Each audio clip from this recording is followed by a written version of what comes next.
Welcome to the 14th episode of Dilated Peoples of the Caribbean. We're just going to go into the Chinese indentured servitude period. Obviously, the Chinese managed to put an end to indentured servitude, which we'll go into. But on top of that, they would have had a story after then, because what did they do after? Did they stay in the Caribbean or did they go on to the Americas? Which we're going to answer right next. Obviously, we'll touch on what was geopolitically the drivers behind why they got a stop to the indentured servitude, and just sort of finish off the Chinese section in the Caribbean, so you guys get a gist of what was happening at that period in the 1800s. Anyway, let's move on.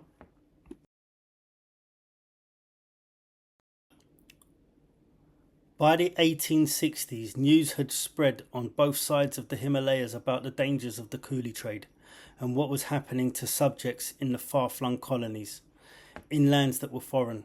The Chinese, beginning to regroup after the Qing dynasty, were humiliated by having to fled Beijing as French and British forces, leading from the front like bulls in a china shop, in roaring ascendancy, marched on the Chinese capital, asserting regional dominance, erecting the podium opportunity to echo the old British calling card of "Hello, me old China," within the deserted imperial court. The Qing administration were conscious of fellow countrymen found stranded by the devastation of the Coolie trade, began to grow concerned about the human rights of their own abroad.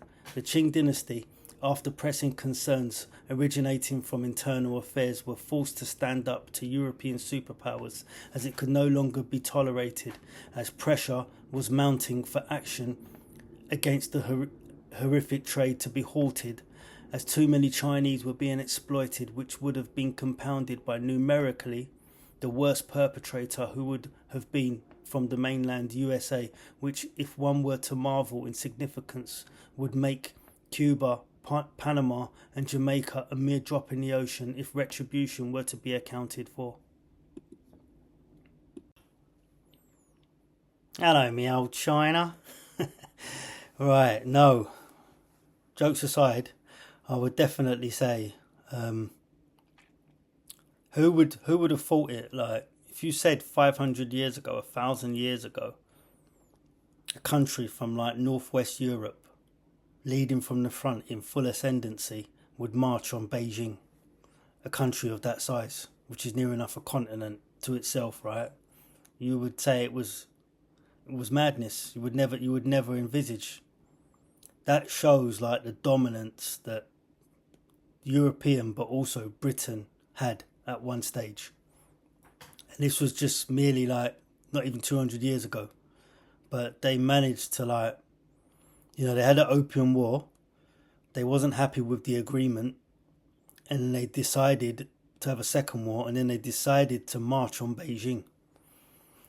Do you know what I mean? That is, to me, there's achievements of empire, or you might say, oh, the Persians done this, or the Romans done that in Egypt, and whatever else, and all the rest of it. But this here, this is very lofty. This is like an achievement. If you look at it from like just as a historian, maybe in 300 years time, 500 years time, we're not here and people are looking at it. To me, that's like, it's a military feat. Like, to be able to have the fortitude and to have like a country of that magnitude, that size on the run, where like their leadership absconded and left their headquarters and left like the imperial court, which you see in all the films, and the terracotta army, all of that was left for Britain to just run through and ransack and whatever else without little resistance. It said, it just shows like the intimidation. It's a bit of an illusion as well, but like, to me, that is like, obviously what Britain done in India with the East India Company is quite lofty too, but that there is like a single feat. If you look at it from a sporting background or sporting perspective or whatever, and just look at it for what it is, like, it's like it would never be surpassed, and it's one of the greatest achievements just to be able to do that. Do you know what I mean? And leave the calling card of, or the greeting card of, hello, me old China. Maybe where it comes from, But that was Britain symbolising they were at the top of supremacy, top of the order in the world at that current time. No other country would have been able to do that or could have done that. And it's just got to be recognised and just got to be noticed, man. And it is what it is, man. And at the end of the day, is something there to be proud of. If it was the other way around, they would be celebrating. And because could you imagine, even in this country, like a new force, well, you never know what will happen in the next 50, 100 years, but just marching on Buckingham Palace and the royal family leave and all the MPs leave and all the army leave and everything, can just let them take over. So, to be recognised. And, I just wanted to highlight that.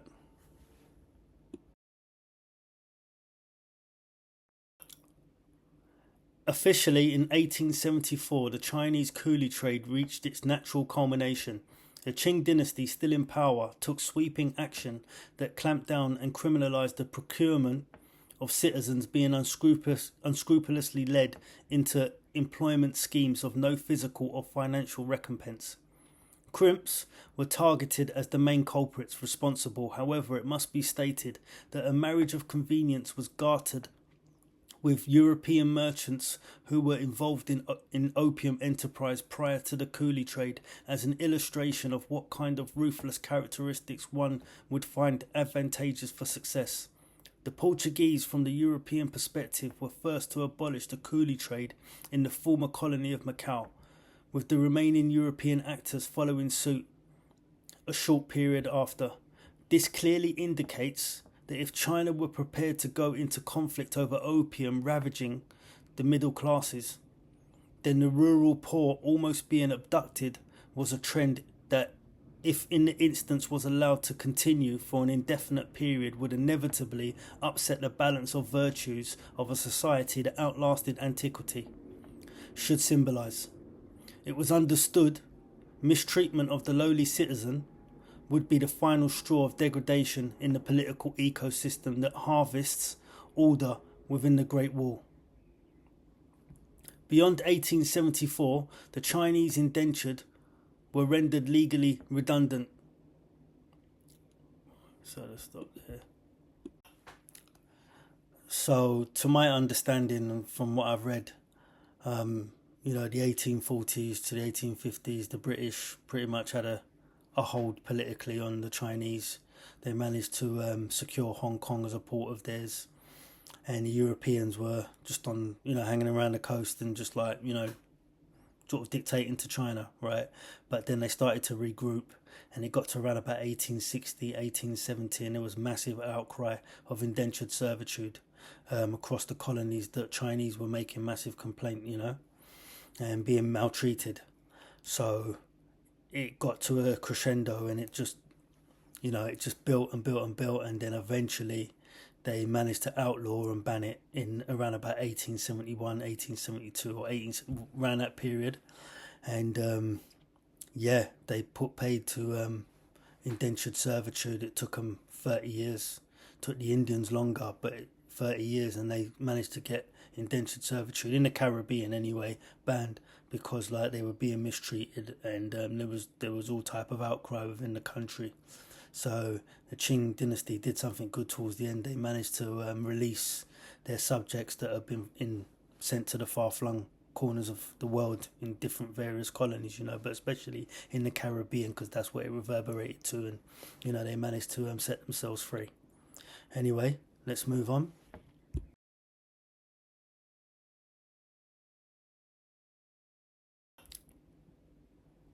Beyond 1874, the Chinese indentured were rendered legally redundant. Nevertheless, severance packages would not have been consisting of a lump sum remuneration. Post-soul searching from contract release options would not have been flamingo feathered. There would have been limited options available for a return to China. Many Chinese men left the sugarcane mills and railroads of Cuba and headed for America in hope of seeking a better life. They were met with economic opportunities replacing former slaves, and were now hardened into accepting job opportunities that were occupationally hazardous. Through no fault of their own, discrimination was the next hurdle of hardship encountered, as they were seen as more manageable than the former African slaves, with the added quantity surveillance benefit of carrying out work where acceptance of being paid up to 70% less than their white counterparts became commonplace. The introduction of the Chinese from the Caribbean quickly transformed into extreme racism and targeting in a country still repairing the superficial, raw societal wounds left after slavery. So there we have it. Post sort of indentured servitude contract, they had a choice then. They could either go to America or they could stay put.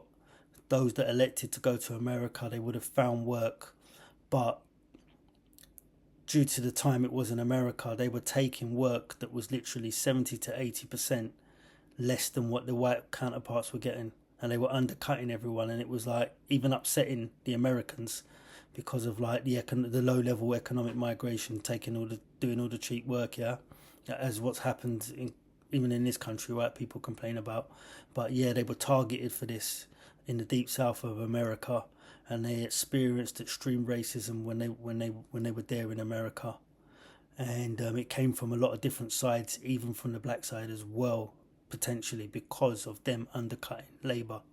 But also as well, what happened as well, the Chinese, they were like now hardened to taking like hazardous work, because they say like working on the railroad back then was like they say it was the toughest work because you're exposed to the elements. No break, barely any nourishment, right? And you're in chain gang. Sometimes you're chained to your mate. You don't do like it's a real tough, hard day's work, and it's not for everyone. And also it requires organisation and teamwork. And they seem to be noted as working in the best team format.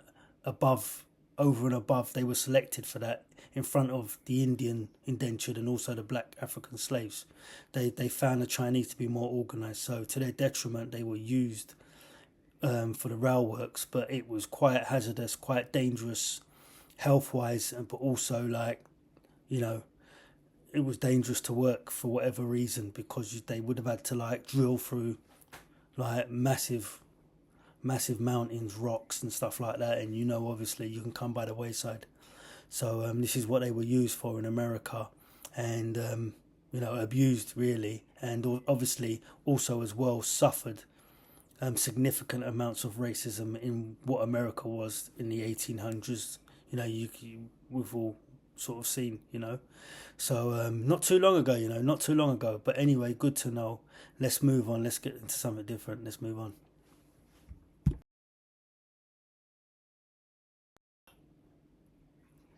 Ethnic Chinese that chose to stay in the Caribbean were left assetless and would have to continue work to earn their keep. Jumping out from what was a parallel boat, they were now firmly planted as another group of dilated peoples of the Caribbean. They were accepted into Caribbean society and would have fully assimilated with Cuba's soon-to-arrive European peasantry from the Iberian Peninsula. Indigenous and majority black African population, creating a miniature Brazil in terms of multicultural experimentation that would redefine a full caste spectrum of what humans can look like. In Jamaica, many Chinese men would have gone through the colonization process with the black population, creating generations up to the contemporary, whereby many Jamaicans adorn Chinese surnames via birthright through marriages of love, instead of becoming a page in the memoirs dedicated to the slave master's conquistador lust.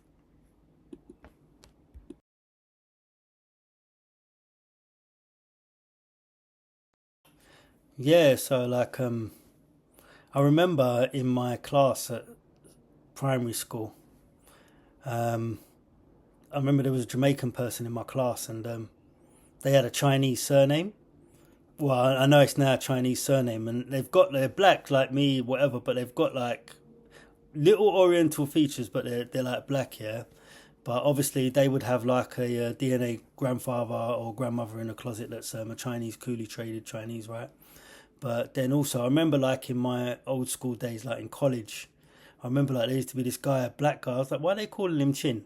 They keep calling him Chin or Chinner. They just call him Chin, yeah, from West London, Hammersmith, right? But then now when I look at him, like he's like a black man with like an Orient face, yeah. So obviously he would be of that descent too, you know. So there are many Jamaicans that will have like Chinese ancestry that they're probably just as proud of, and they should be really.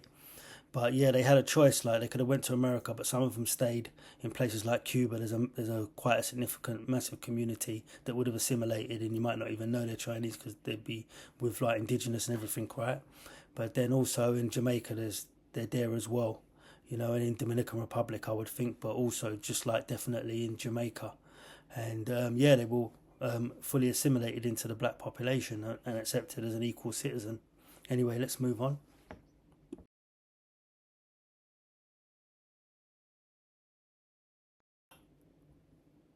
Technically, the Chinese indentured worker had been set free.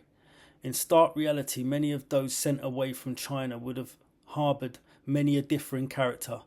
There would have been those that were misguided into taking the treacherous journey to the Caribbean, but also the population would have housed many dissidents, criminally convicted, and general societal misfits that in truth may have been the representational fuel for cannon fodder of Chinese perpetual feudalism over the many dynasties that has witnessed province versus province to clan versus clan, who would engage in the national sport of strategic mass martial arts to gain the upper hand that encapsulates the elements of nature that, if understood and channeled succinctly into one magnifique force, can levitate energy beyond normal frequencies and, most pragmatic, help one in the art of primal survival, and crucially, how to nullify an imposing enemy, even if the odds in physical reconnaissance mean annihilation, as a miscalculation from the short-term, rash and hot-tempered thoughts, ingredients often given explanation for those that in sobriety retrospectively realise spurned opportunity. Adopting a fresh melting pot of multiculturalism was next, as within a generation most Chinese had lost the ability to become engrossed in their mother tongue and were transitioned into the local speaking dialects of the Caribbean, meaning that you would not know a difference in accent from them to a black Caribbean of the same island setting. One variation must be noted, that still in community, although integrated with the majority African population in places like Guyana, for example, many Chinese focused on the path of education and business, with a considerable number becoming highly skilled professionals who structure society in terms of advancement. A contribution of skilled professionalism is always welcomed to be washed windward towards any treasury cabinet of the island chain, but to the third world it remains priceless. So that brings this episode to a conclusion. Just wanted to say, I was watching a documentary and it was just showing like after they'd like left China, they'd left their language and stuff like that. You know, the kids and whatever else. You know, many of them managed to still get on the pathway of education. Many of them hold sort of middle class positions or like positions that require skill, whereby you'd have to go to university, work your way up and then become something of yourself, and that obviously to the third world is worth a lot. It's worth everything, right? Doctors, skilled technicians in whatever field of work it is. Yeah, there's many of them within the Caribbean that are born and bred that have done well for themselves, you know. And I remember like I was just watching something the other day, like there was a Chinese like grandmother that was obviously Guyanese, right? And she was like in her 80s, 90s, and no one could understand what she was saying. They thought she was mad all her life, right? Basically, she was like senile or whatever. And what it is, you guys will know, but obviously there's currently Mandarin, but there's an older form of Chinese that a lot of people were speaking before, like what's being spoken widespread now, essentially, or whatever. I'm not too sure anyway, but like it took until she was 80 or 90 that somebody from China come in and they could understand fully what she was saying fluently. So she'd gone all that time sort of not being able to speak to anyone in her mother tongue, and it was something quite touching, and I'll never forget it. I shan't forget it, and it was quite it touched the heart, you know. But yeah, obviously, once again they were assimilated with the Caribbean people. In Jamaica, once again they say out of many comes one. This explains, gives a clear definition as to how and why, and obviously they went through a struggle as well. You know, it wasn't easy for them. If anything, to me, I think in the short period they got treated worse than slaves of the Africans, potentially. You know, but obviously the thing with black people or Africans is 300 year long. With Chinese, it was 30 years, and they could put a stop to it. You know, but after that, you still experienced racism. You know, and they would have went on to America. It would have been a hard life. It wouldn't have been easy. Never would have been easy, you know. So quite sobering and nice to know once again. I hope you've enjoyed this episode. I have. Yeah.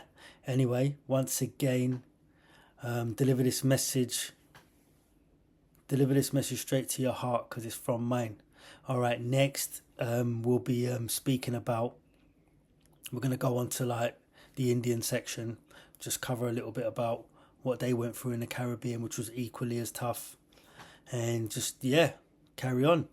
But yep, take care. God bless. Love. All right, one.